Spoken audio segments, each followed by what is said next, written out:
Right now, you can get 10% off retail orders of comic supplies from bcwsupplies.com when you use the promo code ScottyD at checkout. And there's no space between Scotty and D.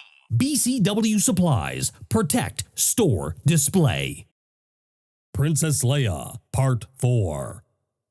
Following the destruction of her home planet of Alderaan, Princess Leia Organa has set out across the galaxy in search of survivors. Leia and her crew, the pilot Evan and the faithful astromech R2-D2, have scored their second victory, saving the lives of Alderaanians from Sullust. Now, fully aware that their ship, the Lord Jun, is harboring an Imperial spy, Leia enlists the help of her new team's surveillance equipment to root out the traitor. In space, Evan meets with Sullustan smuggler Nien Nunb, responsible for leading the Alderaanian survivors off of Sullust under the watch of the Empire. With the Empire gaining ground, it's only a matter of time before they come face to face with Her Highness. Hey Web World, Scotty D, thanks for stopping by to another video here in my comic book series on my channel. And as always, if you want to reach out to me, it's real simple for you to do so. You can email me or tweet me. The email account, scott@scottydonline.com. And if you want to follow me over on Twitter, it's @ScottyDOnline. Both of those are in the video description below for easy find and easy use, as is a ton of other useful, helpful, and cost-saving information that I jam-packed down there for you, like the promo code for the savings over at BCW Supplies you just seen. That's in the video description below for easy find and easy use, as is a ton of other stuff. So don't just watch the videos, check out the video descriptions below. Today, let's talk about Marvel Star Wars Princess Leia number 4. This is a series that I can honestly say I have it, but I'm not sad that it's just about to wrap up. I'll get into that in a little bit more detail here in a few minutes. But last we left off in book number 3, we had these rock render monsters that were wreaking havoc on these Galactic Empire troops that had infiltrated a hidden Alderaanian base. And then there was a leader named Jorah who was resistant and argumentative with Princess Leia. By the end of the story, she came to her senses. So that's where we left off in book number 3. Now, in book number 4, we start off by joining a Melacrawler ship which is docked with the Lord Jun.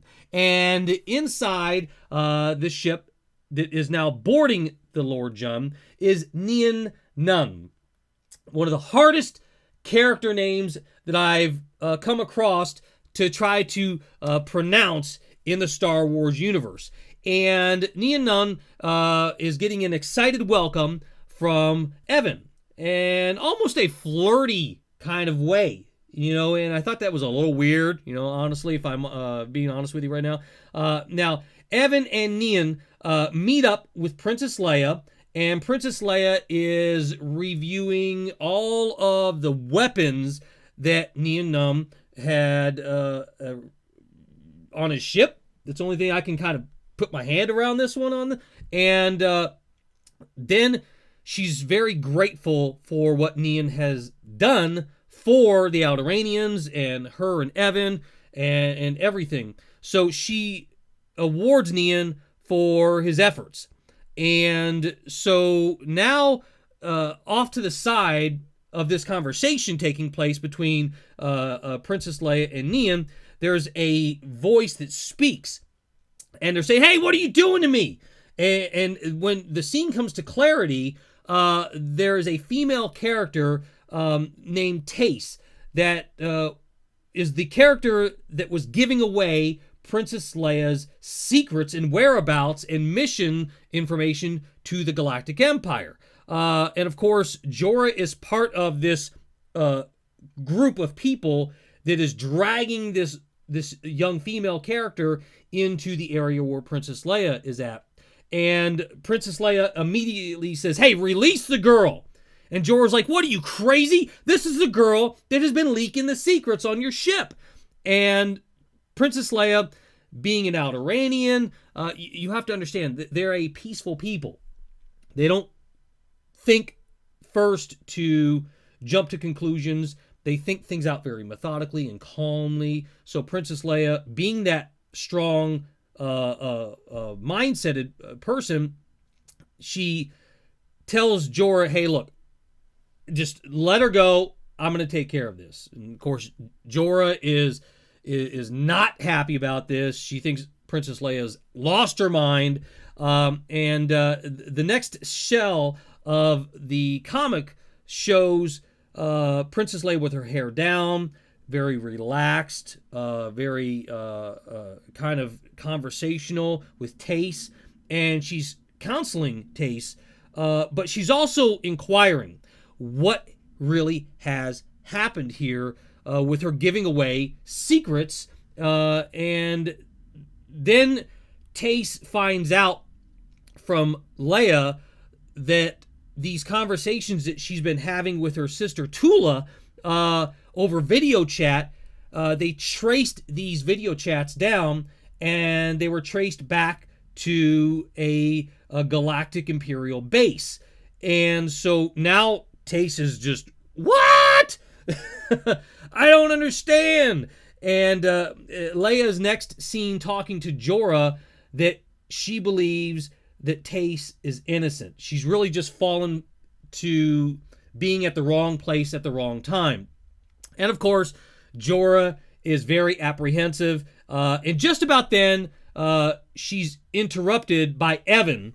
And Evan is reminding Princess Leia about this mission that was planned, which is kind of abnormal because as it's kind of written out in the story of this book that it is made known to the readers that this is the first planned mission that that they had worked together on, and Leia is basically informing Evan that I'm not going to be able to go on this mission. And this mission is a reunification talk with another planet.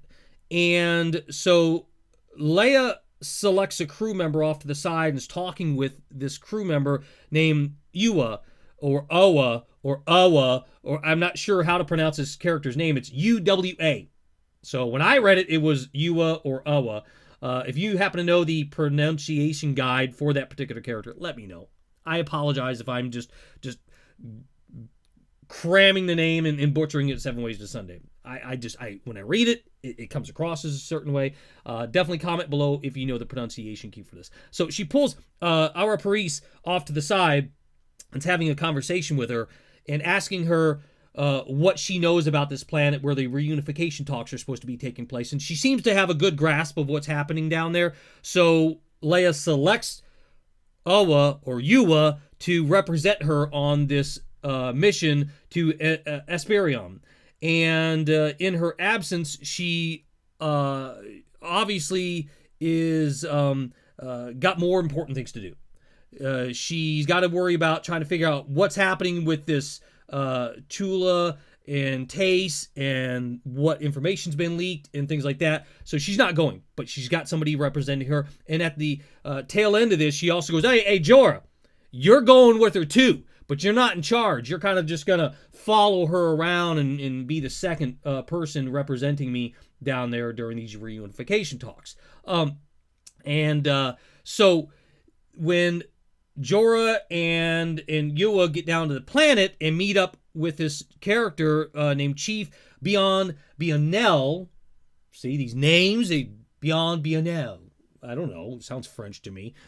But of course, Jorah being the hot-headed character that she is very disrespectful to the Chief, and which offends the Chief deeply. And the Chief says, we've got nothing more to talk about here.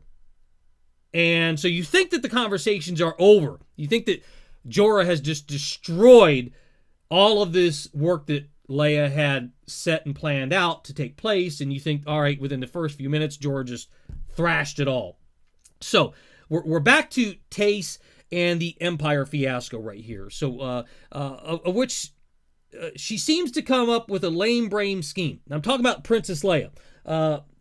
To have a video chat take place like it normally would between the two sisters, Tace and Tular, and the video chat goes wrong, and so Tula is kind of caught by the Empire, which is standing behind her, that this has all been set up and the whole conversation fails. So Leia has to make it right, because she's the one that really made all this stuff happen right now. Not what Tace and Tular had did before this, but she's really caused all of the turmoil that just unfolded right now between the two sisters, and now potentially the sister that's in the control of the Empire could be in harm's way, and who knows what could happen.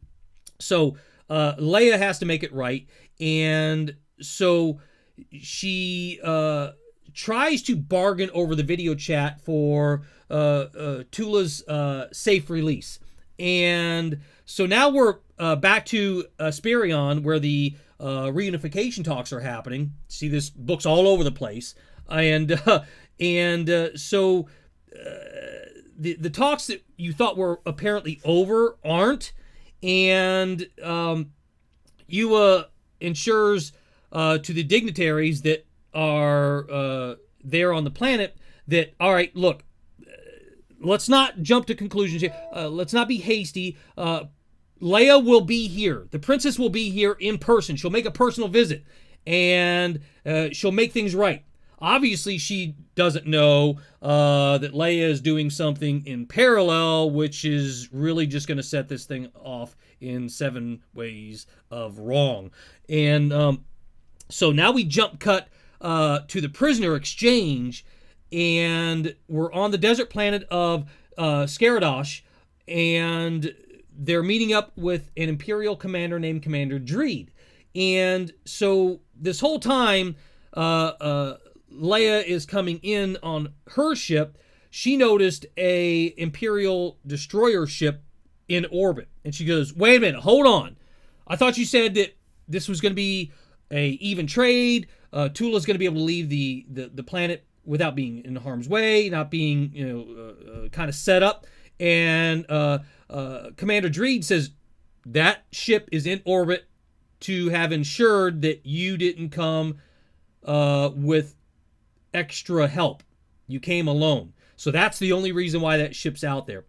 So we all know Princess Leia, right? She's not coming at this alone. She's always got a bigger plan, a bigger picture, something more grandiose up her sleeve that she ever leads people to believe.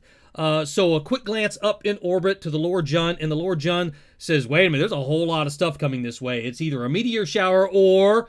And then all of a sudden, all of these rebel ships start showing up at the same time. At the same time below, the exchange is happening between Tula and Princess Leia, and that's where the book ends. Now, here's my problem with this book and this series altogether. It's a mini-series. It's only supposed to be 5 books. So, my problem with this is we've got 1 book left to finish up this story.